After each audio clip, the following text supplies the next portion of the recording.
Жүректің аускультациясы. Жалпы ереже бойынша жүректің аускультациясын біз жүргізуіміз керек. Тыныштық жағдайда, тыныштық бөлмеде және бөлме жылы болу керек. Себебі біз беліне дейін науқасты шешіндіреміз. Жалпы жүрек аускультациясын жүргізгенде ережелер науқас жатқан қалыпта тыңдауымыз керек жүрегін, және тұрған қалыпта тыңдауымыз керек. Және де физикалық жүктеменің алдында бір тыңдаймыз, физикалық жүктемеден кейін тағы да тыңдаймыз. Жалпы жүректің тыңдау 5 нүктесі бар. Бірінші нүкте ол жүректің ұшында орналасады, митральдық клапан тыңдау нүктесі.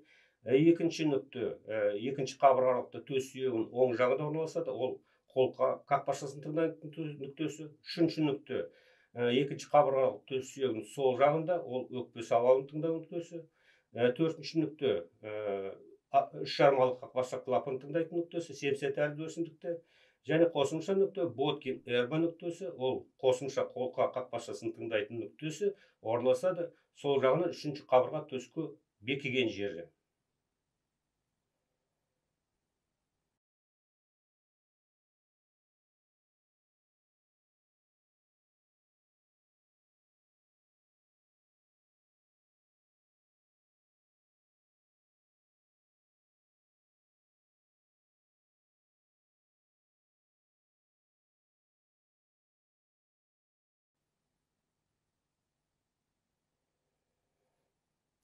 Жалпы жүректі аускультация жүргізген кезде ең бірінші біз анықтауымыз керек, қандай дыбыстар жүректі тыңдағанда естіледі. Қалыпты жағдайда екі дыбыс естіледі, ол бірінші систолық тон және екінші диастолық тон.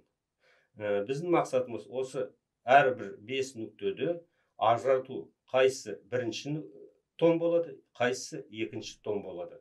Оны ажырату үшін біз осы ережелер бар, сақтауымыз керек.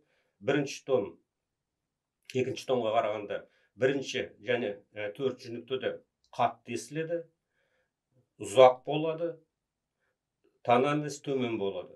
Екінші тон біріншіге қарағанда әлсіз болады, тональность жоғары болады және қысқа болады. Бірінші тон ұзақ үзілістен кейін болады, екінші тон қысқа үзілістен кейін болады. Келесі біз жүректі тыңдаған кезде жүректің соғыс жиілігіне мән береміз, ырғағына мән береміз. Және де қосымша қандай дыбыстар естілуі, соны анықтаймыз. Қалыпты жағдайда тек қана осы екі тон естуіміз керек. Кейбір жағдайда қосымша дыбыстар естіледі, оны біз шу дейміз. Жалпы шу систолық болады және диастолық болады. Қай кезеңде пайда болады. Осы шу анықталатын болса, біз осы шуды орналасқан жерін анықтауымыз керек және таралу көлемін қай жаққа тарайды.